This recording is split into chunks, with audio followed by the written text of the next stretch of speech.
Guys, welcome to this video. This is on Unit 4 of AP Physics C Mechanics called Linear Momentum. We're going to do a complete review. I have about 30 plus questions here. All the topics, all the concepts of this unit will be covered, so stay tuned. And by the way, you can download this worksheet from the link in the description as always. And if you need private tutoring, feel free to reach out. Right, a defensive football player with mass of 60 kilogram tackles the opponent, who also has mass of 60 kilogram. Okay, suppose a defensive player is running in the plus x at 8, while the opponent is running in minus y at 8. Okay, well, I'm going to draw a scenario first. This is the one person, the first person at 8 meter per second, and the other person is like this 8 meter per second in the minus y. Let's call this person D, because he's going in the plus x-axis, and this is O, opponent. Now the defensive player tackles the opponent, and within a contact time of 0.2 seconds, both players starts moving at a velocity of 4 and minus 4 meter per second. This is a vector, by the way. It means that they are moving 4 to the right and 4 down. Find the magnitude of the average force applied by the defensive player on the opponent. Okay, this is the initial scenario, guys, and the final scenario is they are together. They are together, moving at 4 to the right and 4 downwards. Obviously, the momentum is conserved here because there's no other force and the internal forces cancel each other. So the initial, but the catch is we need to conserve the momentum in both the directions separately, right? So in the x world, I'm going to write the, what do you call it, as the momentum of any one, because momentum is definitely conserved, but we are looking for force, and force is change in momentum over change in time. Now, it doesn't really matter whether you find the change of momentum of the opponent or of the defensive player, because it's equal and opposite, right? So let's pick any player that you are interested in. Let's pick the defensive player and find its change in momentum.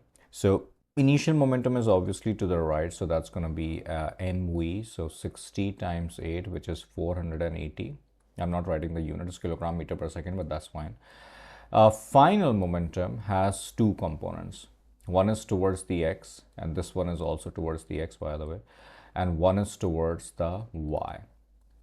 Towards the x, that's 60 times 4, which is 240, and towards the y, it is minus of 60 times 4, which is minus 240. And if I want to find the change, so the change is obviously P final minus P initial. So let's find the change of momentum in the x direction. That's just going to be 240 minus 480, which is just minus 240. And change in the momentum in the y direction, it's going to be, let me take out this f here because we are just looking for change. In y, there is just one, momentum, so that's just this. So how do we find the total change? One is in x and one is in y, obviously using Pythagoras theorem. So change net is going to be square root of 240 square plus 240 square. There's no point of putting a negative sign, because even if I put a negative and I square it, that's still going to be positive. Okay, if I do that, I'm going to end up with 240 square root of 2 kilogram meter per second. And all I need to do now is, if you are confused about how I got this, is totally fine. You can just use a calculator and get a decimal number.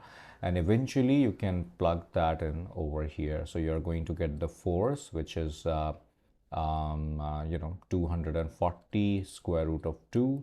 And the time of contact is given to us, it is 0.2.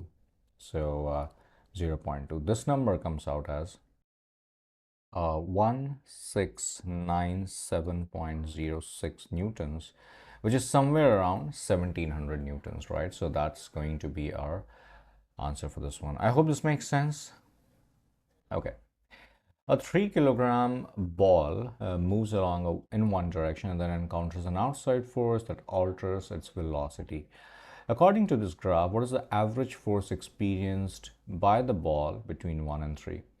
Okay, we know that the average force will be given by change in momentum over change in time. I know that this is 5, and if I count this 1, 2, 3, this is, negative 3, of course. So the final momentum, because I'm looking for change, so final momentum over here is going to be mass times velocity. Mass is 3, velocity is minus 3. So the momentum is going to be negative 9 kilogram meter per second. That's the final one. And here it's going to be 3 times 5, because again mass times velocity, that's the momentum. So 3 times 5 is 15. That's going to be 15 kilogram meter per second. So the change is going to be final, which is negative 9, minus initial, which is 15, over how much time elapsed from 1 to 3. Isn't that just 2 seconds? So 2 over here. This comes out as, I think 5 and 4 is 24 divided by 12. So that's going to be negative 12 Newton. So that's going to be the average force that is exerted during this, the period. That was pretty straightforward, I think. Okay. A ball is moving straight down with a velocity of v0 and bounces off the ground and moves back up with the same velocity v0. So what is the change of momentum? 0 looks pretty tempting, but please be very careful about the directions, because momentum or impulse, because impulses change in the momentum, is all about directions. So I know that the final momentum will be, let's take upward direction as positive. It will be mass times velocity. And let's take the downward direction as negative. So it will be minus mv0. So impulse, or the change in momentum, is going to be P final minus P initial. P final is mv0. P initial is minus mv0. So guys, actually these two guys are going to add. So the answer will be 2mv0, which is option C. Just be careful with this. All right, 3 particles of equal mass are moving as shown in the sketch. What is the magnitude of the resultant magnitude of the center of mass of the system? Okay, resultant magnitude of the center of mass, guys. Okay, the momentum of the center of mass is nothing but mass, the total mass, times the velocity of the center of mass, right? That's how it works. Total mass, we don't really know the mass, but we know that they are equal. So let's call it m, m, and m. So this will be 3m multiplied with v center of mass. Now the question is, how will I find the v center of mass? V center of mass is a formula that VCOM will be equal to m1v1 plus m2v2 plus m3v3 over m1 plus m2 plus m3. In other words, V center of mass is basically the sum of the momentum, individual momentums, over the total mass. That's the formula.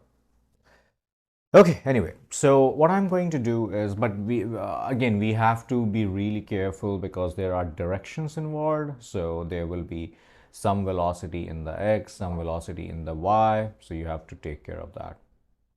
I'm going to make components of, for this one, there will be a v0 cosine theta or cosine 60 component, and v0 sine theta or sine 60 component. So here also we'll have v0 cosine 60 and v0 sine 60. Now the interesting part, and the part that is good for us, is its y direction's velocity. If you notice, of these two pieces, this anyway doesn't really have any y direction velocity. So in the y direction, the total velocity of the system is anyway 0. So we don't really need to, I mean, I can do it for you so that you can have a better sense. Let's actually do the math so that you understand. Let's find in the x direction first. So in the x direction, it will be m times v0 cos 60. Cos 60 is 1 over 2, guys. So I'm just going to replace it with v0 over 2 and v0 over 2. So here I will have m times v naught over 2 plus m times v naught over 2 plus m times minus 2 v naught. Just be careful because that's in the left direction over 3m. That's the total, that's the velocity in the x direction. mv naught over 2 plus mv naught over 2 is just mv naught minus 2mv naught over 3m, which is just going to be minus v naught over 3 because mv naught minus 2m. I mean, I hope you understand. That's just a simple math over here. This is the velocity of the center of mass in the x direction. Now the question is there any velocity in the y direction? Let's try to find that using the same formula. So velocity of the center of mass in the y direction will again be m1 v1 plus m2 v2 plus m3 v3 over m1 plus m2 plus m3, which is just 3m, m2 plus m3. Okay. This one has a velocity of v naught sine 60 upwards, so m times v naught sine 60. This one has a velocity of v naught sine 60 downwards, so m times minus v naught sine 60. And m3, or this one, doesn't really have any velocity in the y direction, so that's just 0 over whatever 3m. Now guys, these are equal and opposite, right? This is v naught m v naught sine 60, then this is minus m v naught sine 60, so this is just 0. So there is no y direction velocity of the center of mass, which means that my answer is just 3m multiplied by velocity of center of mass, which is minus v naught over 3. So the answer is going to be just mv naught with a negative sign. I think they are just interested in the magnitude. Yeah, they say magnitude, so there is no negative in our answer. That's why it should be just be option B. Hope you understand this one. A ball of mass 0.15 kilogram moving east at 10 meter per second is struck by a bat. So east is over here, 0.15 kilogram, and this is 10 meter per second. It now moves west at 20 meter per second. Remember, the mass doesn't change, and the collision lasts 0.01 seconds. So what is the average force by the bat? So I know that the average force is going to be the impulse, which is the change in momentum over time of contact.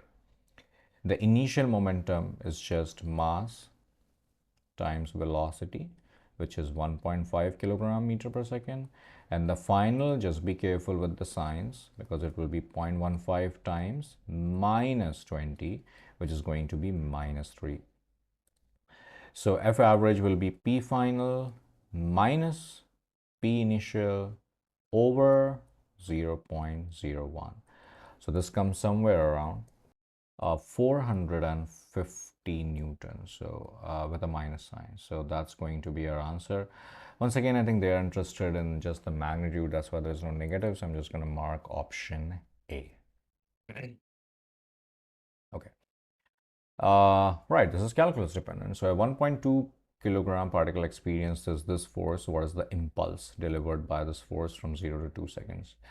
I know that if the force is variable, then impulse is given by, I mean, we write dp will be equal to f dt integration. That's how we write that, right? So dp is basically the change in momentum, you know, so, or we can say that this is the impulse. Eventually that's what I'm going to get, but I can definitely write in a proper way.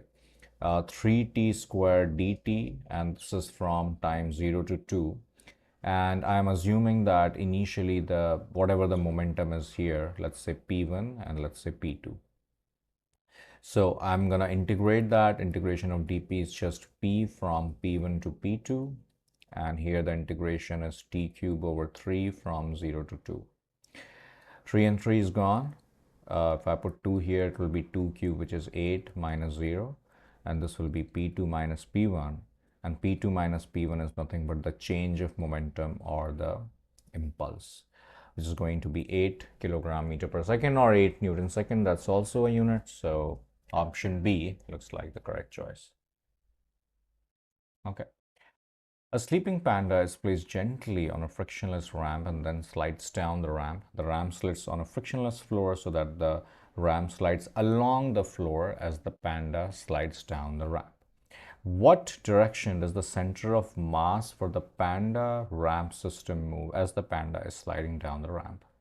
So, guys, remember that in this system of panda ramp, there is no horizontal force, or let's call it F net horizontal is just zero because there is no friction.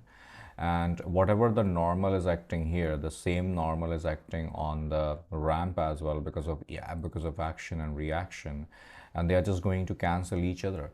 But because of a gravity force, this external force will not really be cancelled by anything.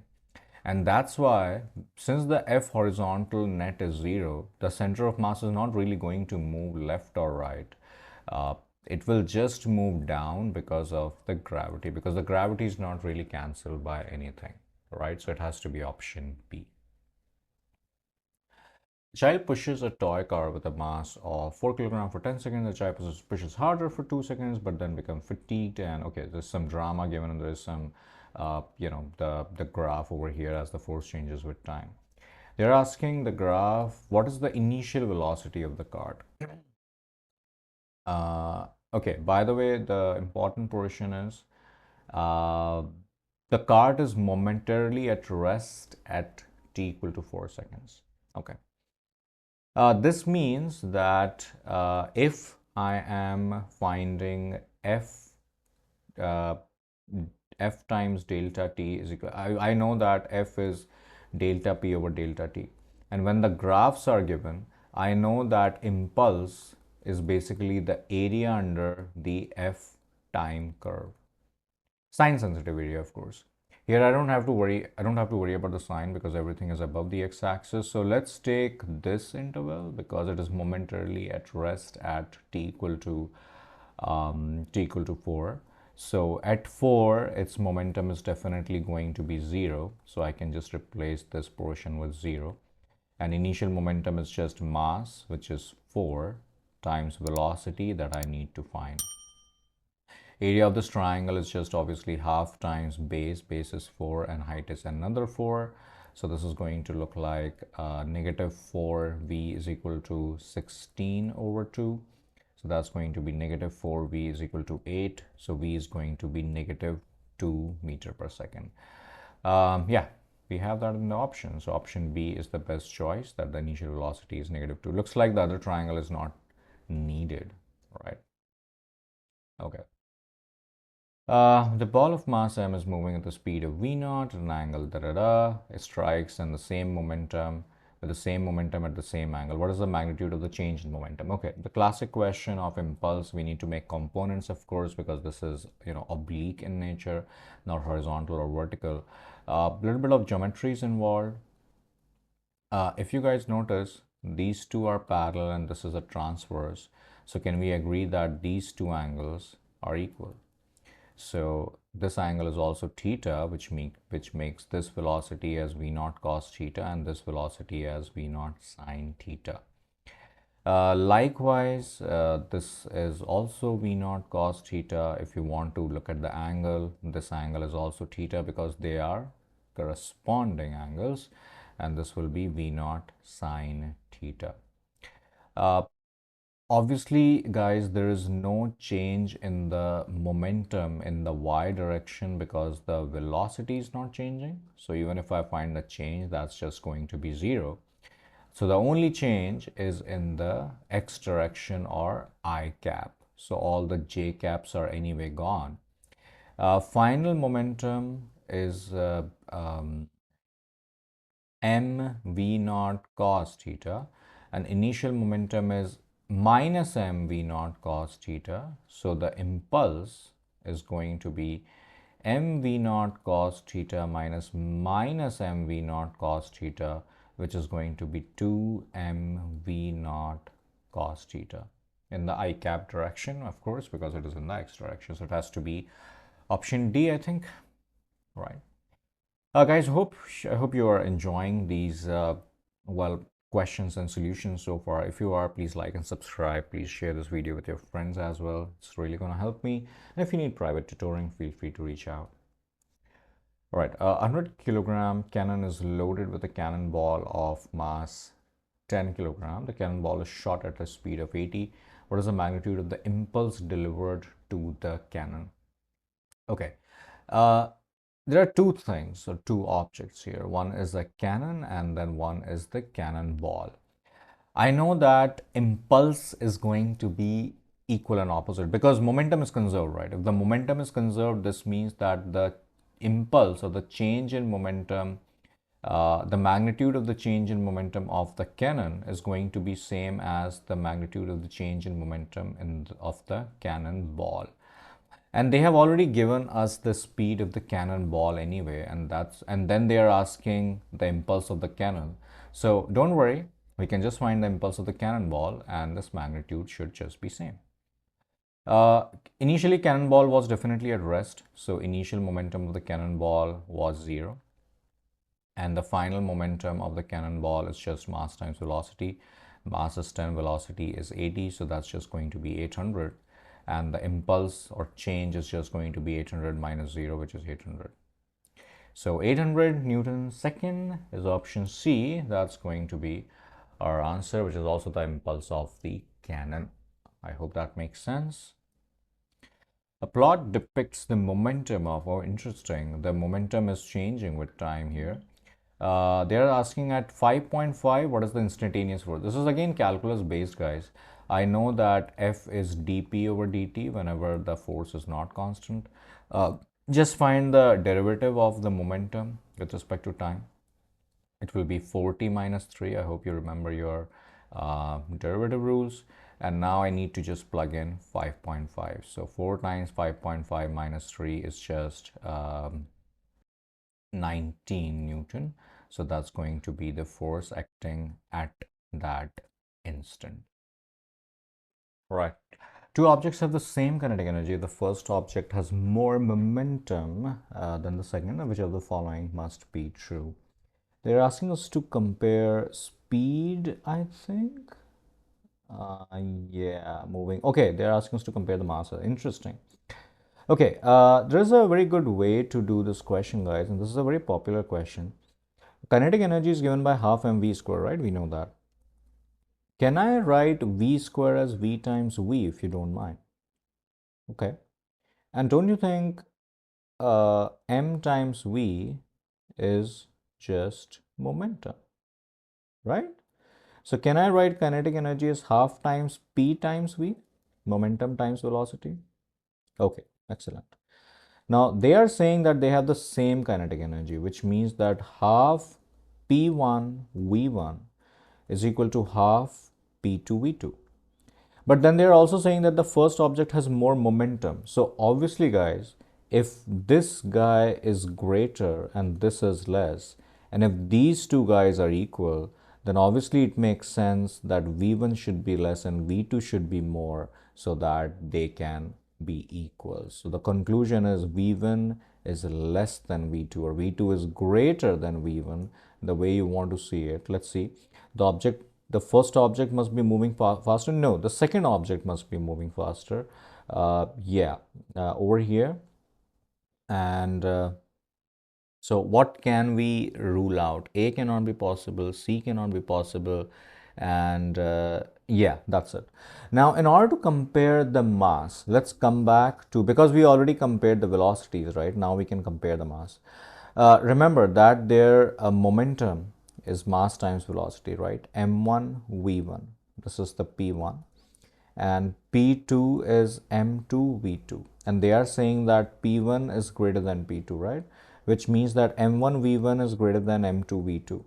Now, don't you think that if this velocity is already more than this one, then in order to make the left guy product greater than the right guy, obviously you want to make the first one heavier.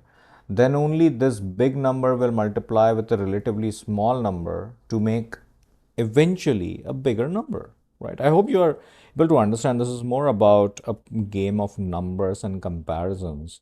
But yeah, I can just explain it again, that if this velocity is more, then this number is definitely more. Let's take some examples. Let's take v2 as 4 and v1 as 3, right? Now, I want some number here and some number here that should multiply with this, and it should be bigger.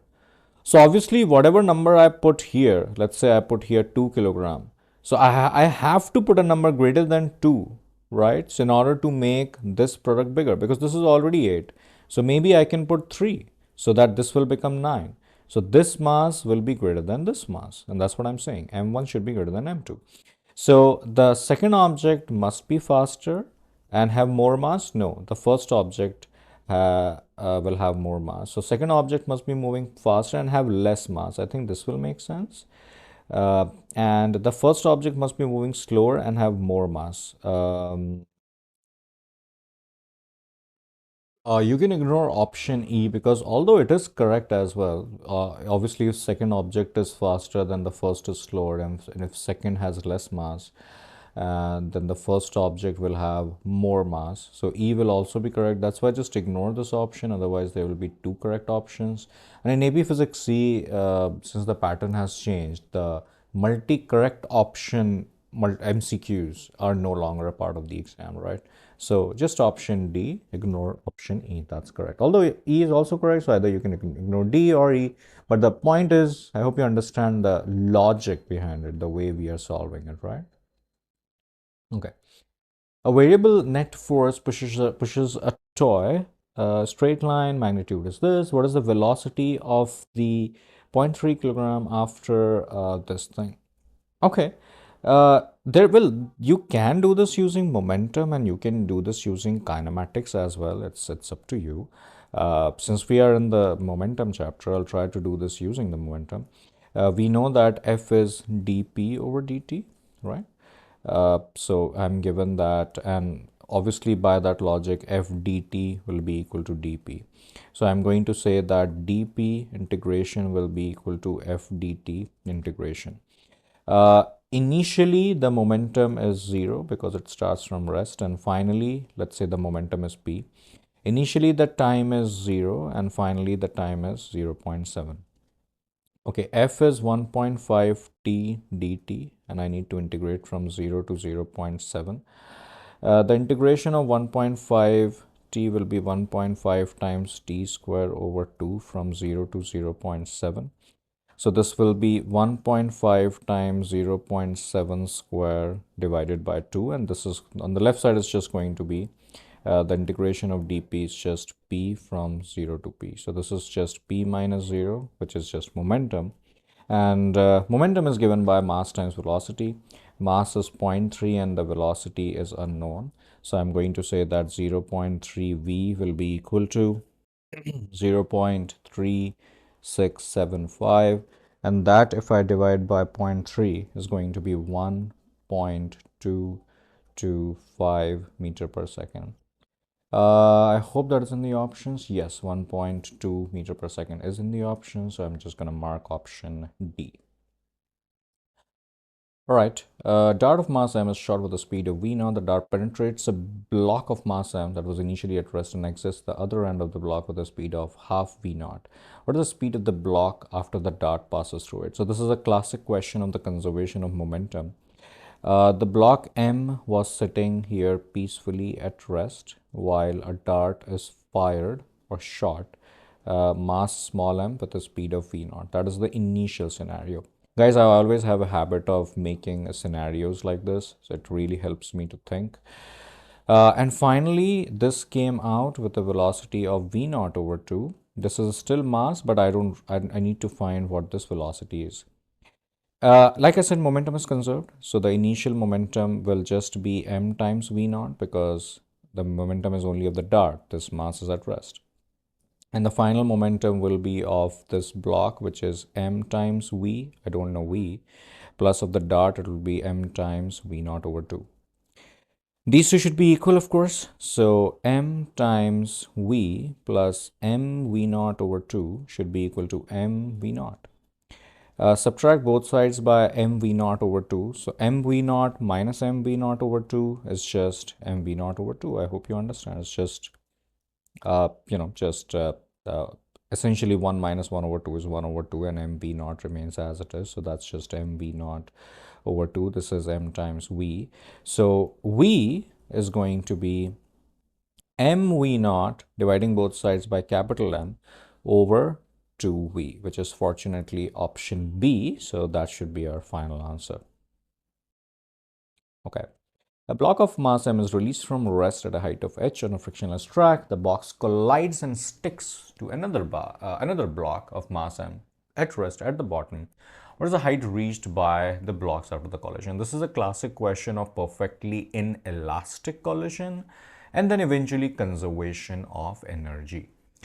There are three parts to this question. The first is, what is the velocity when this top box M is about to hit the bottom box that is at rest? That is part number one. Let's call it V. The second part is, let me draw that over here. So I don't know what this V is. The second part is, after hitting and when they stick together, what is their new velocity? Let's call this v1 and let's call this v2. This is 2m. And after this, when they reach a particular height, let's call it over here, what is the height, which is definitely our answer, the final answer. Let's call this height as, I don't know, maybe d. So let's find the first one. The first one, we will find this velocity using conservation of energy, because this is a frictionless track. Friction is not doing any work, and normal is also not doing any work because it is always at 90 degree. So the mechanical energy is conserved.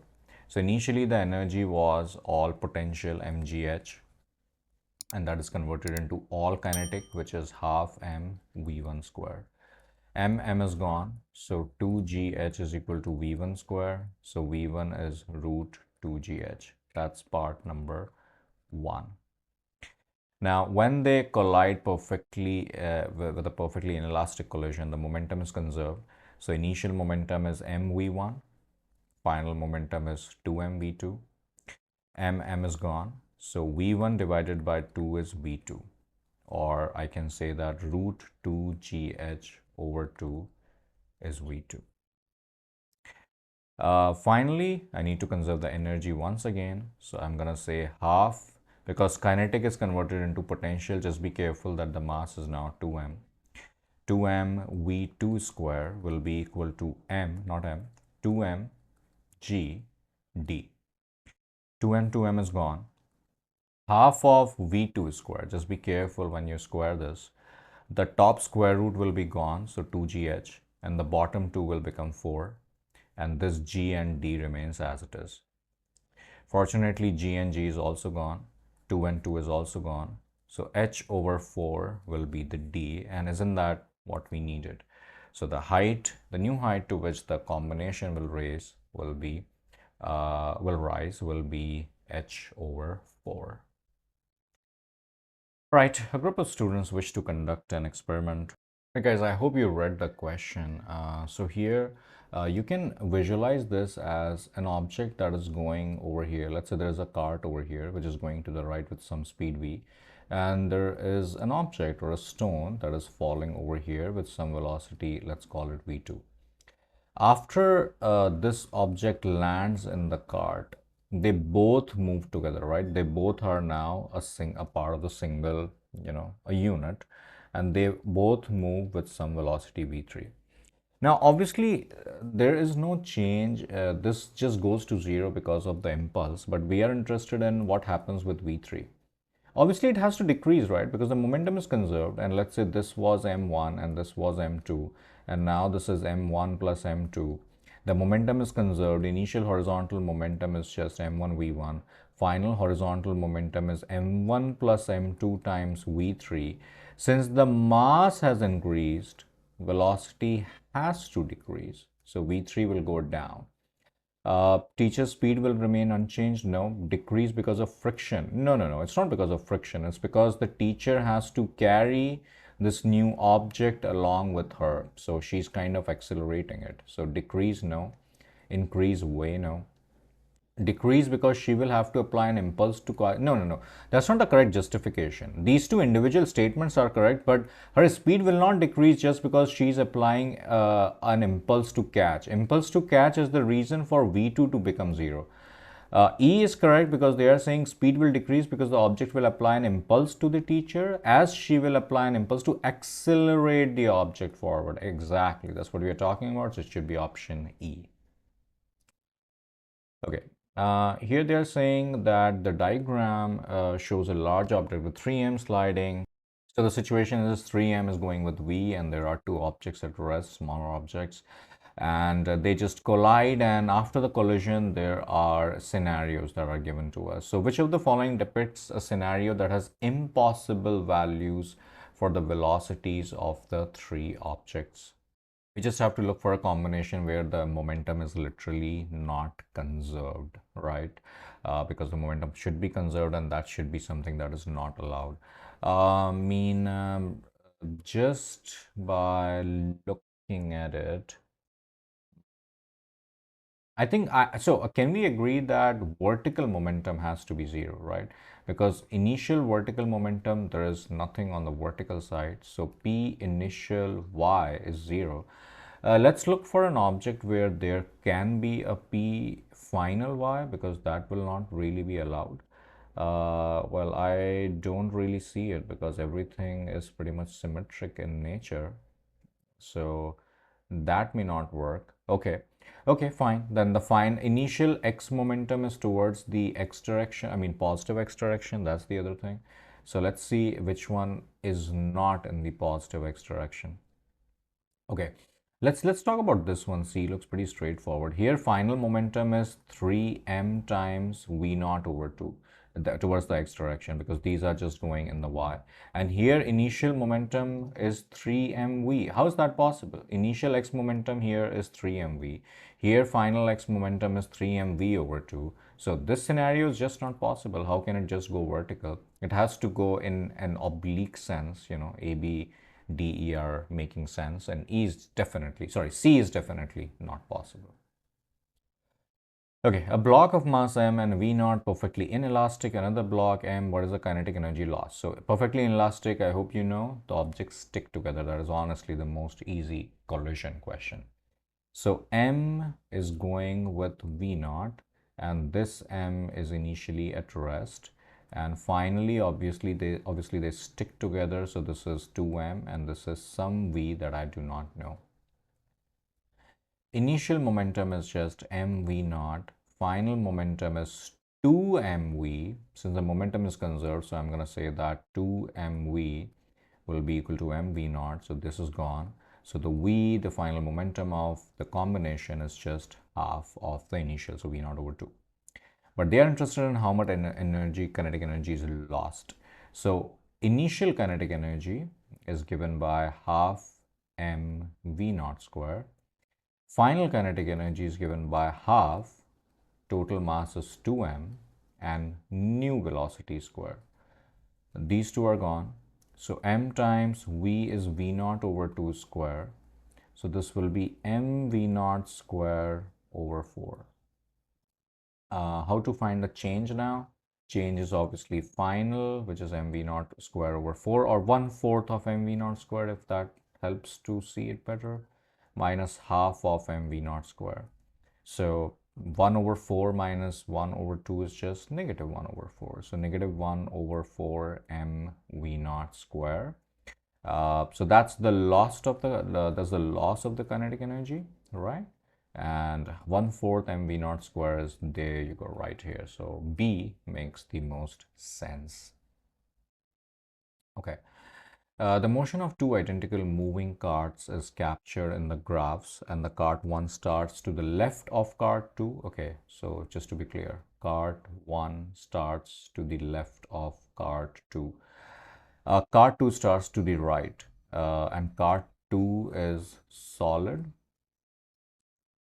line, and this is dashed. Okay, just to be clear, both both are moving in a straight line along the same path, right?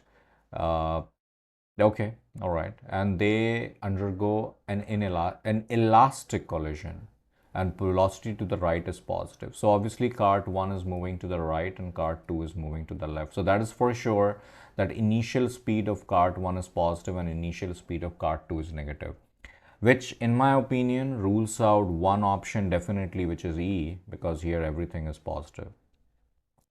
Now, another very important thing is they are of the same mass, they are identical. So, I don't know if you know this concept, guys, but in elastic collision, if there is a perfectly elastic collision, and if the mass of both the objects is same, they basically interchange their velocity after the collision because their kinetic energy is conserved, right? Even if you don't know this, you can just apply the kinetic energy conserved concept and that should be fine. For example, cart 1 is positive, right? And cart 1 is a dashed line. But initially the dashed line here is negative, so A doesn't make sense. Initially dashed line is negative, so D doesn't make sense as well. Now, if you look at this, the initial kinetic energy of the system here is, let's take the mass as 1 honestly. So it will be half mv square, so half times 1 square, and here also it's half times 1 square, so half and half, right? Initial kinetic energy is half plus half, which is 1. But finally, this will be half times 1 square, and this will be half times 1 times 2 square.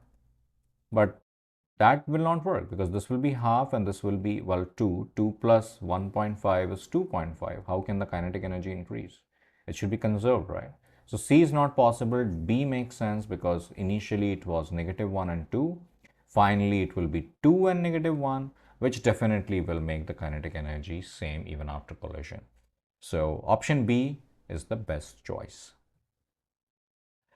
Block 1 of mass m moving at the speed of v collides elastically with block 2 of mass m, which is initially at rest. What are the velocities of v1 and v2 right after the collision? So this is m that is moving with the speed of v, and this is m that is at rest. Guys, if you know the shortcut, this question will hardly take 10 seconds, not even 10 seconds, 5 seconds to answer. That if the mass of both the objects is same, and they undergo an elastic collision, then their velocities interchange, which means that the first object will take the velocity of the second object which is at rest, and the second object will take the velocity of the first object. Remember, I'm saying velocity, not speed. So speed with direction. So v to the right. So velocities of v1 and v2 right after the collision is going to be 0 and V. Only this combination is making sense. So it has to be option C. That's the best choice. Ideally, they should have written 0 and V first, 0 first, because 0 corresponds to V1, but I think it's okay. There's a minor probably typo here. Right, a block of mass 2m moving at the speed of v collides and sticks with another block of mass m that is initially at rest. So sticks means this is perfectly inelastic. What is the magnitude of the impulse delivered to the block of mass 2m? Okay, so this is 2m, which is going with v, and this is obviously m, which is at rest. Over here, they collide and stick together, so this is 3m. Going with some speed v that I do not know. But I can conserve the momentum here. P initial is 2m times v. P final is just 3m v. Let's take v as v2. These two should be equal, so 2mv and 3mv2 should be equal, which means that v2 is just 2/3 of v. They're asking what is the impulse to the block of mass 2m. So it doesn't really matter. I can find the impulse of m or impulse of 2m, guys. It doesn't really matter because, like I said, impulse of both will be equal in magnitude. But okay, if you want to be for the the peace of mind, you can find the impulse of the 2m. So that will be 2m times v2, which is on the right, minus 2m times v. So it will be 2m times v2 minus v. They both are in the same direction, so I don't have to worry. It's just a simple number subtraction. So it will be 2v over 3 minus v. 2v over 3 minus v is just negative v over 3. So the answer will be negative 2mv over 3. That should be the impulse, and let's see if this is in the options. 2m, negative 2mv over 3. Yeah, 2mv over 3 is right here. They're asking magnitude, that's why there is no negative sign. Right. Two spheres of mass m and 4m are connected by a rod whose mass is negligible and the distance between the center of the spheres is d. 4m is now moved a distance d over 3 towards the small sphere. So how far is the center of mass for the entire object moved? Okay, initially this is m, and this is how it is, and this guy, this big guy, is 4m over here. Luckily the rod is massless. Okay, this is d. We need to find the center of okay, we need to find how much it has moved. So first let's find the initial center of mass location. So initially the center of mass is located, let's take this as the reference. So let's say this is at 0. So it will be m times 0 plus 4m times d over total mass. I hope you remember the formula. Center of mass formula is m1 r1 plus m2 r2 over m1 plus m2, where r1 and r2 are the respective positions. Here r1 is just at 0 because we just assumed that this guy is the reference, and r2 with respect to 0 is just d. So m times 0 is 0, so I will have 4md over 5m, which is 4/5 of d, right? This is the radius of this, not the radius, the location of the center of mass. Now they are saying that this guy is moved d over 3 towards the small sphere. So towards the small sphere would mean that its new position would be somewhere over here. And if it is moved d over 3, then it is obviously at 2d over 3 distance, because this is d over 3. So this will be 2d over 3. So the new center of mass, let's call it, I don't know, RCOM dash, will be equal to still m times 0, but now 4m will become 2d over 3. Over the total mass is 5m. So it will be 4 to the 8, 8md over 3 over 5m, mm is gone. So it will be 8d over 5 times 3 is 15 using keep change flip. So this is the new center of mass. They are saying what is the distance between the two center of mass positions, or in other words, how much it has moved. So it will just be, I think, 4/5 of d minus 8d over 15. So over 15, 5 times 3 is 15, 4 times 3 is 12, 12d minus 8d is 4d. So it has moved 4d over 15 distance in the scenario. So it's option C. I hope this makes sense, right? It was a good question, pretty good question. Oh, another similar one. Okay, a dumbbell is composed of two spheres, connected mass negligibly, 2m, and okay, this is we do not know. The dumbbell can balance when the support is at 2d over 3 from the center of 2m, then what is the, okay, that's on the easier side because they are just saying that the center of mass is right here, which is 2d over 3 from the reference point 2m. So what is this mass? So I can just take this as the reference, which is origin. So I'm just going to say that the center of mass, which I know, is m1 r1 plus m2 that I do not know. Let's call this, I don't know, x or maybe y. Y times its distance is obviously d over total mass is 2m plus y. So this will become 2d over 3 is equal to yd over 2m plus y. Sorry, 2m plus y. dd is gone. Let's cross multiply. So 2 times 2m plus y is equal to y times 3 or 3y. Let's distribute 2. So it will be 4m plus 2y is equal to 3y. So 4m is equal to y, or y is equal to 4m. So that's what I'm looking for, right? The mass of the other object, which is 4m. So that's double of the left one. I mean, there's no need to do that. It's just 4m. That's our answer, option B, right? Okay, what is this weird option, option D? 2y over 2m? What is that? Oh, well, that's weird. Anyway, right, another center of mass question. The x location and mass of two objects are given as this. So this is origin over here. Let's call it 0, or x-axis, and this is 0. So this is at 1 meter and I have 3 kilogram, and then I have at minus 2 meters and I have 2 kilogram. There's 1 kilogram third object, and we need to find that what should be the location of this so that the center of mass of the entire thing is at -1 meters. So I don't really know. Let's say it is at x meters over here, and this is 1 kilogram. And remember that the center of mass is at -1 meters. So the formula is pretty straightforward, that -1 is going to be m1 r1 plus m2 r2. Obviously, this is my reference. This has to be my reference because center of mass is with respect to 0. Plus m3 r3 over m1 plus m2 plus m3.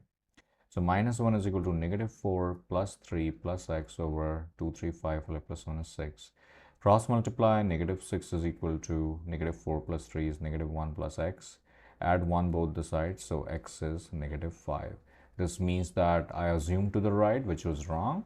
It should be on the left at 5 meters. So it should be option A. That makes the perfect sense. Okay.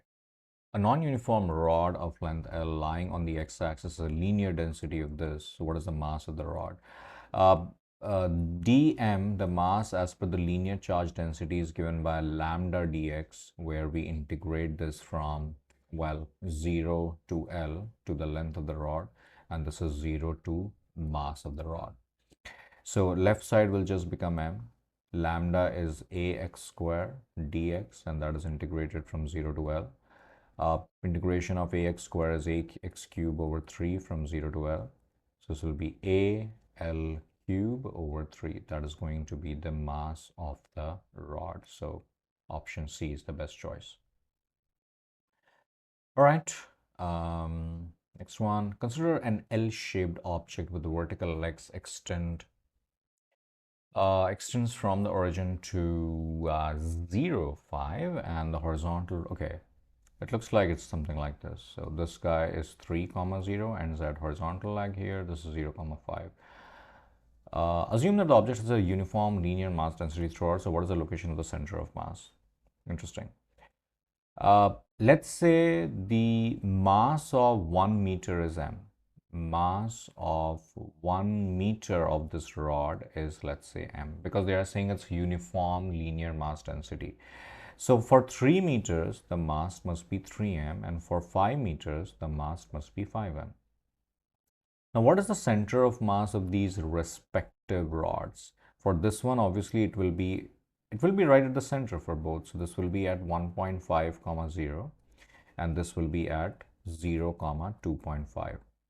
So if I need to find the center of mass of these two pieces, then I'll just find the x-coordinate of the center of mass as m1, x1. So, m1, x1 plus m2, x2. x2 is just 0 over the total mass, which is 8m. That is the x-coordinate of the center of mass. And the y-coordinate likewise would be m1, y1. Here the y-coordinate is 0 plus m2, y2, which is 2.5 over 8m. So let's find these values using calculator. Obviously, m is irrelevant because it will cancel. 1.5 times 3 is 4.5. 4.5 m over 8m is going to be 0.5625 because m and m is anyway gone. And likewise from here, this will be 12.5 m divided by 8m because this guy is just 0. And 12.5 divided by 8 is going to be 1.5625. M and m is once again gone. So 0.5625 and 1.5. Okay, there you go. Option B is the correct choice over here. Pretty good question. I hope you understand this. Guys, just a request: if you're liking this video, please like and subscribe. Please share it with your friends. It will help your friends and it will also help me. And if you need private tutoring, feel free to reach out. A typical panda has a mass of 110 kilogram. A very rough model of a panda would be to approximate it using two spheres, one resting on the top of the other. The radius of the lower body is r and the radius of the upper head is r over 2. So it's something like this. This is r and right on the top of it there is another sphere that is r over 2. So this is r over 2 and this guy is r. The contribution, and by the way, this is the mass is given. Never mind. The contribution of all other parts of the panda is assumed negligible, assuming uniform charge density and, sorry, not charge density, uniform mass density, and treating the bottom lower sphere. This is y equal to 0. They are saying this is the reference. What is the vertical center of mass of the panda? Okay, pretty straightforward, I think. The mass is already 110 kilograms. So I think the idea is to find the individual mass, right? That is the concern over here. Since we know that this radius is half and this is r, so here we need to figure out the volume of this, right? Because these are spheres, so this will depend on the volume. So this is 4 over 3 pi r cube, and this volume is 4 over 3 pi r over 2 cube. This can be written as 4 over 3 pi r cube over 8. And another way to write this is, let me erase this thing or move it to the right side. This is just 4 over 3 pi r cube. This 1 over 8 can be written out in the front. So 1/8 times 4 over 3 pi r cube. This means that if the bigger one has a mass of m, the smaller one is just 1/8 of this guy, 4 over 3 pi r cube, which is just m. So this is very important, how the mass is distributed. So m plus 1 over 8m is 110. So 9 over 8m is 110. So 9m is equal to cross multiply 880. So m is somewhere around. Honestly, that's not even required. I don't even know why I'm doing that, because this is irrelevant, because it will eventually cancel. You will understand what I mean. So this is not required. I just need m and m over 8. What is the center of mass of this m? It is obviously 0 comma r. And what is the center of mass of this guy? Be careful. It will be r plus r plus r over 2. So r plus r plus r over 2 is 2r plus r over 2, which is 5r over 2 or 5 over 2r. So this is 0 comma 5 over 2r. So obviously the center of mass will be mass times r plus m over 8 or 1/8 m times 5 over 2r over the total mass, which is just m plus m over 8 is, I think I did that earlier. M plus 1 over 8m is just 9 over 8m. So 9 over 8m. This can be written as m times r plus, 5 over 16 times mr over 9 over 8m. Now, if you notice carefully, if I take m as a factor from the top, I'm left with r plus 5 over 16r, and here I'm left with 9 over 8r. So 9 over 8m. So you see this m is gone. That's why I was saying that there's no need to bother about the individual masses. Just the proportions help. R plus 5 over 16 r, 1 plus 1 over 16 is 21 over 16. R remains as it is, and this is 9 over 8.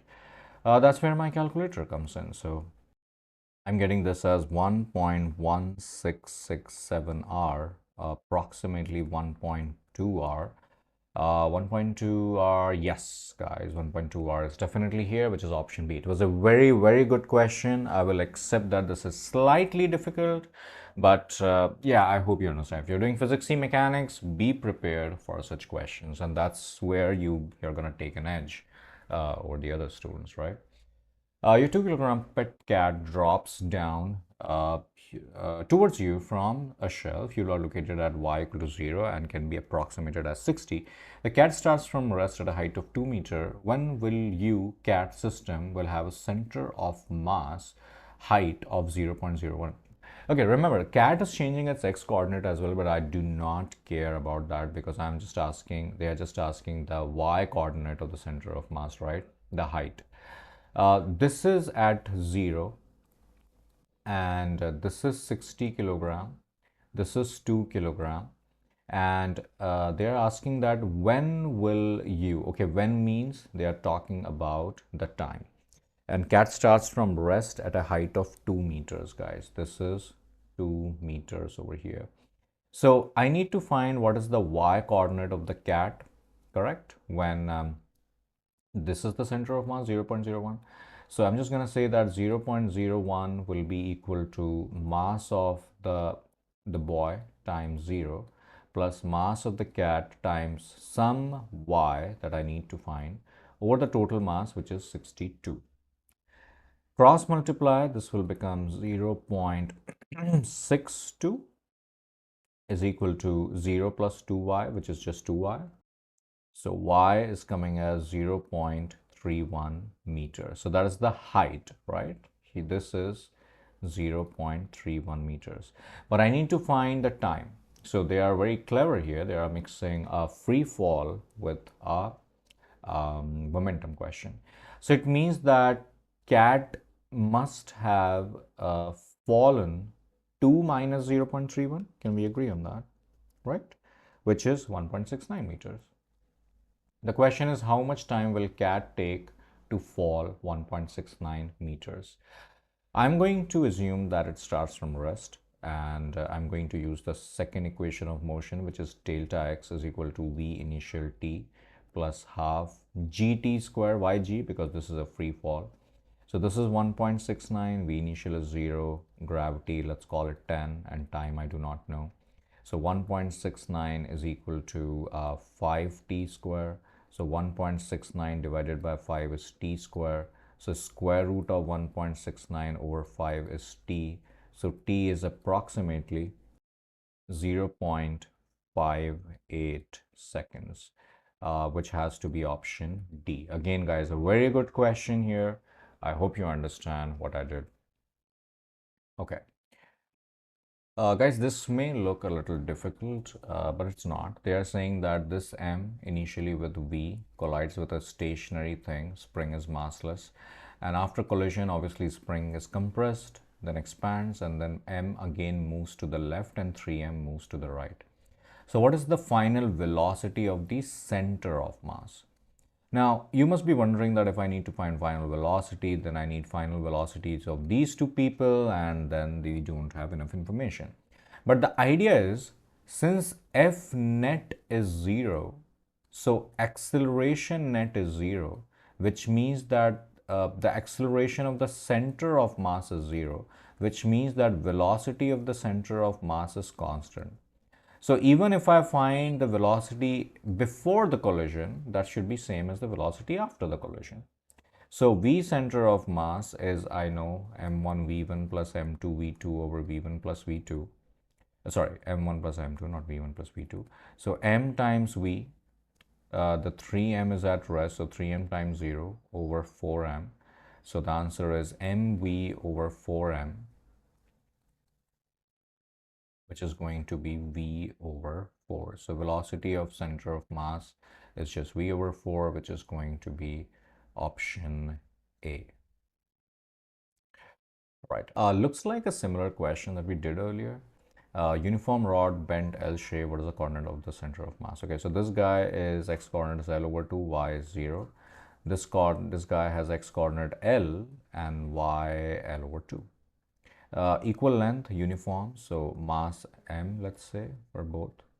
So x coordinate of the center of mass will be m times L over 2 plus m times L over 2m. ml over 2 plus ml is basically half plus 1 is 3 over 2. So 3 over 2 ml over 2m. mm is gone. So 3 over 2 is just 3 over 4l. So that's the x coordinate of the center of mass for the x. So 3l over 4. Fortunately, that's just an option B, but I'm still going to solve the y coordinate for you. That will be m times 0 plus m times l over 2 over 2m. So that's just ml over 2 over 2m. mm is gone. And L over 2 over 2 is just L over 4. So that's the y coordinate of the center of mass. And obviously the answer is just B. Okay. A 30 kilogram child is standing on one end of a 6.5 kilogram surfboard that is 1.9 meter long. Surfboard is motionless on a waveless pool before the child walks to the opposite end of the surfboard. So they are saying that this kid is over here. this is 1.9 meters, and this guy is 30 kilogram, and the surfboard is 6.5 kilogram. He moves to the other end of the surfboard. Now he comes here. So how far surfboard move relative to the water if friction is negligible? Right, guys. So since the F net is zero because there is no external force and internal forces cancel each other, which means that acceleration of the center of mass must be zero. Since initially they were at rest, so the velocity of the center of mass should always be zero. So the center of mass position should be unchanged. What is the initial center of mass? So R, let's call it, I don't know, RCOMI will be equal to 30. Let's call this point as 0. Will be 30 times 0 plus 6.5 times. Since this is a 1.9 meter rod, so the half of 1.9, whatever that is, I think that's 0.95.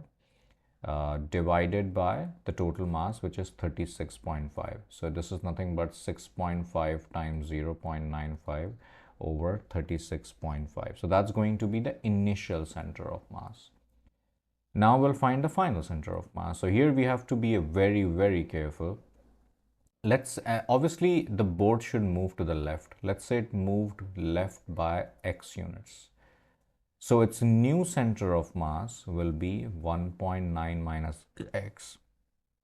This guy moved 1.9 right, but relative to the surfboard. So relative to the water, since this is going left by, a surfboard is already going left by x. So this guy will eventually move 1.9 minus x to the right side. So the new center of mass, RCOMF, is going to be 30 times 1.9 minus x plus 6.5 times 0. Sorry, I wrote 1.9. That is not correct. It should be 0.95 because the center is 0.95. So 0.95 minus x over 36.5. And the green and the red guys should be equal because the center of mass is not going anywhere. So I'll just equate them. 6.5 times 0.95 over 36.5 is equal to, okay, I'm not going to write that again. I hope you understand what I meant. I'll just extend probably just on this box that this should be equal to 6.5 times 0.95 over 36.5. And all I need to do is plug in this or solve this using the graphing calculator, which will give me the value of x somewhere around 1.56 meters, or minus, not minus because I already taken minus into consideration. So 1.56 is 156 centimeter, which is option C. It was a pretty challenging question, guys, but I hope this makes sense. If you like this video, please like and subscribe, share it, and if you need private tutoring, feel free to reach out. Thank you.